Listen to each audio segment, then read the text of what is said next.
एक बार की बात है, एक महान बौद्ध भिक्षु के दो शिष्य बौद्ध भिक्षु के घर के बगीचे में टहल रहे थे।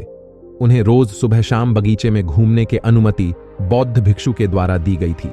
यह सुबह शाम बगीचे पर घूमना एक प्रकार का ध्यान था, चलने वाला ध्यान है, जैसा कि बौद्ध भिक्षु करते हैं, चलते हुए ध्यान, यानी कि चलते हुए पूरी तरह से जागरूक होना।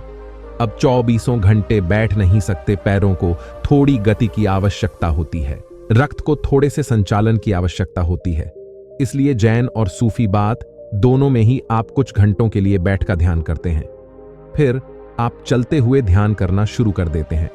लेकिन आप हमेशा ही ध्यान में रहते हैं, चाहे आप बैठे हों या चल रहे हों। आपके अंदर की ध्यान की धारा टूटनी नहीं चाहिए। उन दोनों ही शिष्यों को धूम्रपान करने की आदत थी और इसके लिए वह बौद्ध भिक्षु से अनुमति मांगना चाहते थे, लेकिन काफी दिनों से वह बौद्ध भिक्षु से पूछ नहीं पा रहे थे।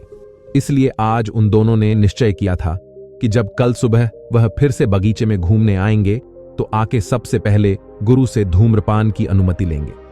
ज्यादा से ज्यादा क्या होगा, बौद्ध भिक्षु धूम्रपान के लिए मना कर देंगे, लेकिन हम कल उनसे पूछ ही लेते हैं। एक शिष्य ने कहा यस, उन दूसरे ने कहा मुझे लगता है बौद्ध भिक्षु जी हमें अनुमति दे देंगे।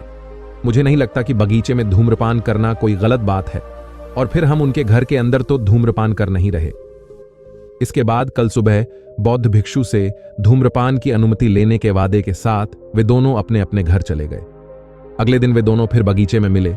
एक बहुत गुस्से में था। वो गुस्से में था क्योंकि दूसरा धूम्रपान कर रहा था।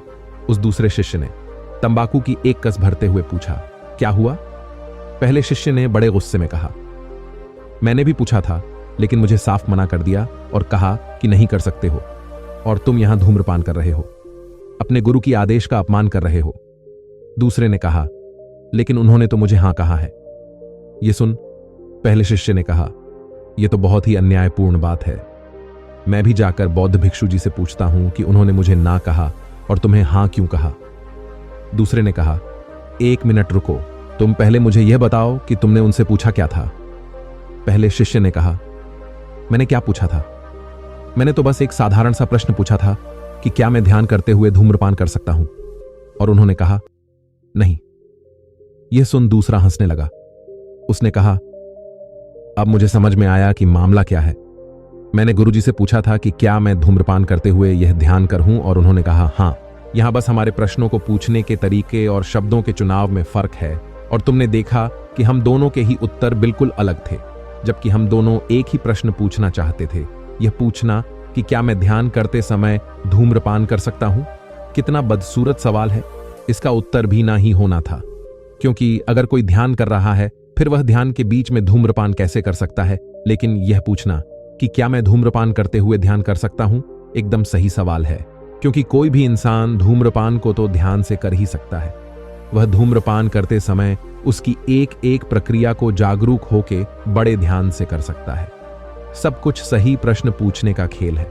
यदि आप सही प्रश्न पूछते हैं तो यह ब्रह्मांड खुद ब खुद उसके उत्तर में अपने सभी रहस्य खोलता चला जाता है। अंत में उस दूसरे शिष्य ने गंभीर होकर कहा, जीवन ना तो दुख है और ना ही आनंद। जीवन एक खाली कैनवास है और हमें इसके बारे में बहुत कलात्मक होना चाहिए।